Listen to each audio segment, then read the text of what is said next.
అందరికీ నమస్కారం. అమ్మ మాట అమ్మాయి బాట ఛానల్కి స్వాగతం. శిథిలాలయం 22వ భాగం చెప్పుకుందామా? మొదటిసారిగా వీడియో చూస్తున్నట్లయితే సబ్స్క్రైబ్ చేసుకోండి, లైక్ చేయండి, పక్కనున్న బెల్ సింబల్ని ప్రెస్ చేయడం మర్చిపోకండి. చేయటం వలన నేను చేసే కొత్త వీడియోస్ మీకు ముందుగానే నోటిఫికేషన్స్ వస్తాయి. షేర్ చేయటం కూడా మర్చిపోకండి. మొదలు పెట్టుకుందాము. కాగడా కాంతిలో సికిముకి వాళ్ళు పొదల పక్కగా నడుస్తూ గాయపడిన శత్రువు కోసం వెతకసాగారు. వారికొక పొద దగ్గర నిత్తురు మరకలు కనిపించాయి. అక్కడ విరిగిన కొన్ని చెట్టు కొమ్మలు, రెమ్మలు, ఆకులు చెల్లాచెదురుగా పడి ఉన్నాయి.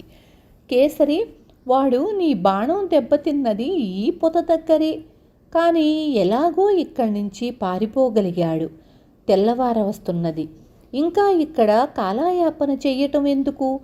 ప్రయాణ సన్నాహాలు చేద్దాం అన్నాడు సికిముకి. మన ప్రయాణానికి దారి చూపి సాయపడేవాడెవడు? ఈ జాంగ్లా శత్రుపక్షం వాడని తేలిపోయింది కదా అన్నాడు విక్రమకేసరి. ఏ పక్షం వాడైనా వీడు ప్రస్తుతానికి మన ఆధీనంలో ఉన్నాడు. కామాఖ్య నగరం నుంచి బయలుదేరేటప్పుడు వీడు మనను యుప్యు జాతి వాళ్ళు నివసించే గోల్బరా గ్రామం చేరుస్తానని మాట ఇచ్చాడు. ఆ పని వీడి చేత చేయించుదాం అన్నాడు సికిముకి. ఇంకా ఈ దుర్మార్గుణ్ణి నమ్మటమా? మనను తప్పుదారి పట్టించి ఆ శిథిలాలయ పూజారికి ఒప్పచెప్పగలడు అన్నాడు విక్రమకేసరి. అలాంటి భయం ఏమీ లేదు. ఏదైనా మోసం చెయ్యబోతున్నట్లు అనుమానం కలిగిన మరుక్షణం ఈ జాంగ్లాను కత్తితో ముక్కలు ముక్కలుగా నరుకుతాను. మనకొచ్చిన చిక్కేమిటంటే ఈ మహారణ్యంలో నదీలోయల్లో వీడు తప్ప దారి చూపగలవాడు మరొకడు లేడు. వీణ్ణే అందుకు ఉపయోగించుకోక తప్పదు అన్నాడు సికిముకి. ఆ ఉపయోగించుకోవడం అది నీవే చూసుకోవాలి.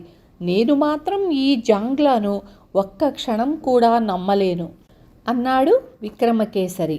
నేను ఇంతే అని సికిముకి జాంగ్లాకేసి తిరిగి, జాంగ్లా, నిజం చెప్పు, నీకు డబ్బు మీద ఎక్కువ ఆశ, ప్రాణం మీద ఎక్కువ ఆశ అని ప్రశ్నించాడు.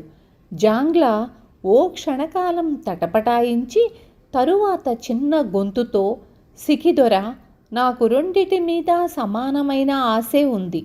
ఒకటి లేకపోతే రెండోది వృధా అని ప్రశ్నించాడు. ఎంత విశ్వాసఘాతకుడివైనా ఇప్పుడు అజాగ్రత్త వల్లనో పరధ్యానం చేతనో నిజం చెప్పినట్లు కనపడుతున్నావు. ఈ క్షణం నుంచి నీ ప్రాణం నా గుప్పెట్లో ఉంది. ఎలాంటి మోసం చెయ్యకుండా గోల్బరాకు మమ్మల్ని చేర్చిన మరు నిమిషంలో నీకు స్వేచ్ఛ ఇస్తాను, కొంత ధనం కూడా ఇస్తాను. విన్నావా అన్నాడు సికిముకి. విన్నాను దొర. కామాఖ్య నగరంలో శిథిలాలయ పూజారి అంతులేని ధనం ఆశ చూపి నన్ను వక్ర మార్గం పట్టించాడు. ఇక నుంచి మీకు విశ్వాసపాత్రుడిగా బ్రతుకుతాను అన్నాడు జాంగ్లా.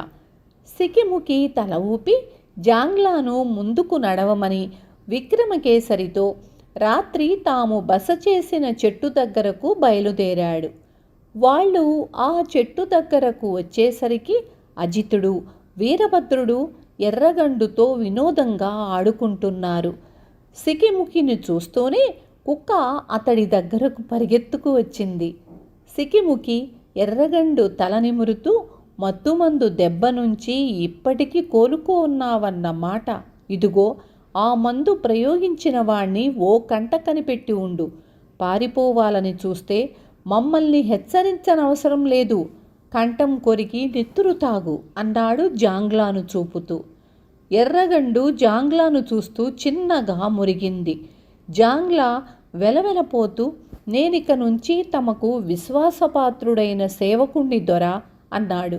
ఆ సంగతి ముందు ముందు నువ్వు రుజువు చేసుకోవలసి ఉంది. ప్రస్తుతానికి తాడుతో నీ చేతులు వెనక్కి విరిచి కట్టి పారిపోకుండా ఉండేందుకు కంచరగాడిద మెడకు ఆ తాడు బిగించబోతున్నాను అన్నాడు సికిముకి. ఆ తరువాత అందరూ కలిసి తమ సామానులను 2 కంచరగాడిదల మీద వేసి తాళ్లతో గట్టిగా కట్టారు. అజితుడు జాంగ్లా చేతుల్ని వెనక్కి లాగి తాడుతో బలంగా ముడివేసి రెండవ కొనను కంచరగాడిద మెడకు కట్టాడు. సికిముకి ఆజ్ఞాపించగానే జాంగ్లా ముందుండి దారి తీయసాగాడు. మిట్ట మధ్యాహ్నం వరకు వాళ్ళు అరణ్యంలో నడిచి ఒక లోయలో ప్రవహిస్తున్న ఒక నది పాయను చేరారు. అది హిమాలయాల్లో పుట్టిన పెద్ద నదికి ఉపనది అయి ఉంటుంది. నదిలో అక్కడక్కడ ఎత్తైన రాళ్లగుట్టలు, మొసళ్ళు ఉన్నాయి.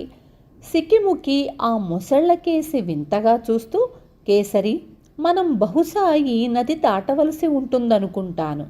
నీటి వేగం హెచ్చుగా ఉన్నా నది వెడల్పు 100 గజాల కన్నా ఎక్కువ ఉండదు. కానీ ఈ మొసళ్లకు చిక్కకుండా దీన్ని దాటటం పెద్ద చిక్కు సమస్యే అన్నాడు. జాంగ్లా కావాలని మననిక్కడికి నడిపించాడేమో అని నాకు అనుమానం. గోల్భరా గ్రామం చేరేందుకు ఈ నదిని దాటవలసిన అవసరం ఉన్నదో లేదో వాణ్ణి అడిగి చూస్తాను అన్నాడు కేసరి. అంతరికన్నా ముందు నడుస్తున్న జాంగ్లాను సమీపించి విక్రమకేసరి, జాంగ్లా, ఈ మొసళ్ల నదికి దారి తీశావేం? గోల్భరా ఇంకెంత దూరం అని అడిగాడు. జాంగ్లా రొప్పుతూ, ఈ నదీ తీరం వెంట 4-5 కోసుల దూరం పోయి ఒక కొండచర్య దాటి వెనక్కి తిరిగి 1 కోసు దూరం వస్తే గోల్భరా గ్రామం చేరవచ్చు. అలా కాక ఇక్కడ నది దాటి వెళితే ఆ గ్రామం సుమారు 2 కోసుల దూరంలో ఉంటుంది అన్నాడు. నీ కోసుల లెక్క ఏదో కాస్త తికమకగా ఉంది. నదిలో ఇన్ని మొసళ్ళు ఉండగా ప్రాణాపాయం లేకుండా దీన్ని దాటటం ఎలా అన్నాడు విక్రమకేసరి. చెట్ల కొమ్మలు కానీ బోదెలు కానీ నరికి తెప్పలు కట్టి వాటి మీద నది దాటవచ్చు దొరా అన్నాడు జాంగ్లా. అంతలో అక్కడికి సికిముకి వచ్చాడు. విక్రమకేసరి జాంగ్లా చెప్పిందంతా అతడికి చెప్పి, నీ అభిప్రాయం ఏమిటని అడిగాడు. ఇది కొంచెం తాపీగా ఆలోచించవలసిన సంగతి. మనను ఈ జాంగ్లా గోల్భరా గ్రామం చేరుస్తున్నాడో లేదో, లేక శిథిలాలయ పూజారి మాటు పెట్టుకు కూర్చున్న చోటుకు చేర్చబోతున్నాడో ముందుగా తెలుసుకోవాలి. ముందు ఇక్కడ వంట పనులు కానిచ్చి భోజనాలు ముగించుకొని తరువాత ఏం చెయ్యవలసింది ఆలోచిద్దాం అన్నాడు సికిముకి. ఆ వెంటనే కంచరగాడిదల మీద సామానులు దించి అజితుడు, వీరభద్రుడు వంట పని ప్రారంభించారు. సికిముకి జాంగ్లా చేతికట్లు విప్పి పారిపోవాలని ప్రయత్నిస్తే చావు తప్పదని హెచ్చరించాడు. ఈ లోపల విక్రమకేసరి ఒక ఎత్తైన చెట్టు ఎక్కి అక్కడి నుంచి పరిసరాలు పరిశీలించాడు. అతడికి నది అవతల సుమారు 2 కోసుల దూరంలో ఒక కొండవాలు దగ్గర నుంచి పొగ వస్తూ ఉండటం కనిపించింది. విక్రమకేసరి చెట్టు దిగి వచ్చి సికిముకి ఈ సంగతి చెప్పి, అది గోల్భరాయే కావచ్చు, అంతే అయి ఉంటుంది. భోజనాలైన తరువాత జాంగ్లాను చెట్టెక్కించి ఆ పొగ ఎక్కడి నుంచి వస్తున్నదో చూసి చెప్పమందాం. శిథిలాలయ పూజారి కూడా మన దారి తెన్నులు చూస్తూ ఈ ప్రాంతాలే ఎక్కడో ఉన్నట్లు తెలుస్తున్నది కదా, మనం తగు జాగ్రత్తలో ఉండాలి అన్నాడు సికిముకి. తరువాత అందరూ చెట్ల నీడన కూర్చొని భోజనాలు చేశారు. నదిలో నుంచి నీరు తేవటానికి పోయిన అజితుడు, వీరభద్రుడు ఎంతో శ్రమపడి మొసళ్లను బెదరగొట్టి పాత్రల్లో నీళ్లు నింపుకోవలసి వచ్చింది. కేసరి దొర, ఈ నదిని మనం దాటాలని చూడటం ప్రమాదకరం. నది వెంట ఎగువకు పోయి ఈ జాంగ్లా చెప్పిన కొండచర్య ఏదో దాటి గోల్భరా చేరటం బావుంటుంది అన్నాడు అజితుడు. అదే ఆలోచిస్తున్నాము. అసలు ఈ మోసకారి మాటల్లో ఉన్న నిజమెంతో ముందు తెలుసుకోవాలి కదా అన్నాడు విక్రమకేసరి. సికిముకి జాంగ్లాను దగ్గరకు పిలిచి దాపులనున్న మహావృక్షం ఒకటి ఎక్కి చుట్టుపక్కల పూజారి ముఠా కానీ ఏదైనా గ్రామం కానీ ఉన్నదేమో చూడమన్నాడు. జాంగ్లా ఎలుగుబంటిలా చకచక చెట్టు మీదికి పాకిపోయి చుట్టూ ఓ మారు కలయ చూసి చిన్నగా నవ్వుకొని చెట్టు దిగి వచ్చాడు. ఆ దృశ్యం సికిముకి వాళ్ళు గమనించలేదు. జాంగ్లా సికిముకి దగ్గరకు వచ్చి, దొరా, దూరాన కొండల్లో గోల్బరా గ్రామం కొంచెంగా కనపడుతున్నది. గ్రామం చుట్టూ అరణ్యం కావటంతో కొత్త వాళ్ళు దాన్ని గుర్తించటం కష్టం. ప్రయాణమవుదామా అని అడిగాడు. ప్రయాణం ఇప్పుడు కాదు, ఎండ తగ్గి చల్లబడిన తరువాత. నీ మిత్రులు ఆ పూజారి ముఠా నది అవతల ఎక్కడైనా కనిపించిందా అని అడిగాడు సికిముకి. ఆ ప్రశ్న వింటూనే జాంగ్లా కొంచెంగా వణికి, నన్నింకా నమ్మటం లేదు దొరా, ఆ దుర్మార్గులు నా కంటబడితే ప్రాణాలతో వదలను అన్నాడు జాంగ్లా. చేతులు రెండు పైకి ఎత్తి సికిముకి నమస్కరిస్తూ. ఏమో చెప్పబోయే అంతలో మేతకు కదిలిన కంచరగాడిదల్లో ఒకటి నది ఒడ్డునే ఉన్న ఒక చెట్ల పొద దగ్గర నుంచి పెద్దగా అరుస్తూ దూరంగా పారిపోసాగింది. సికిముకి అజిత వీరభద్రుల్ని దాన్ని మళ్ళ వేసుకురమ్మని చెప్పబోయే అంతలో జాంగ్లా కర్ర ఒకటి తీసుకొని గాడిదకేసి పరిగెత్తాడు. విక్రమకేసరి చప్పున విల్లంబులు చేతపట్టి జాంగ్లాకేసి గురిచేశాడు. ఒకవేళ వాడు అరణ్య వృక్షాల్లోకి పారిపోవాలని చూస్తే బాణంతో కొట్టడానికి అతడు సిద్ధంగా ఉన్నాడు. ఈ లోపల అజిత వీరభద్రులు కూడా అటుకేసి బయలుదేరారు. జాంగ్లా పరిగెత్తుతున్నవాడల్లా నది ఒడ్డున చెట్ల పొద దగ్గరకు వెళ్తూనే టక్కున ఆగిపోయాడు. పొదలో నుంచి ఒక చిరుతగండు కోపంతో అరిచింది. అది ఆ సమయంలో అక్కడ తాను చంపిన లేడినొకదాన్ని తింటున్నది. ముందు కంచరగాడిద, తరువాత జాంగ్లా అక్కడికి పోయి దాన్ని రెచ్చగొట్టారు. చిరుత పులి పొదలో నుంచి తల బయటకు నెట్టింది. పొదకు 1 గజం దూరంలో జాంగ్లా భయకంపితుడై వెనక్కి అడుగు వేసేందుకు కూడా శక్తి చాలక నిలబడిపోయాడు. ఒక త్రుటికాలం ఇలా చిరుతపులి వాడు ఒకరి ముఖాలొకరు చూసుకుంటూ స్థాణువుల్లా కదలక మెదలక ఉండిపోయారు. అంతలో చిరుత కసిగా అరిచి జాంగ్లాకేసి లంఘించింది.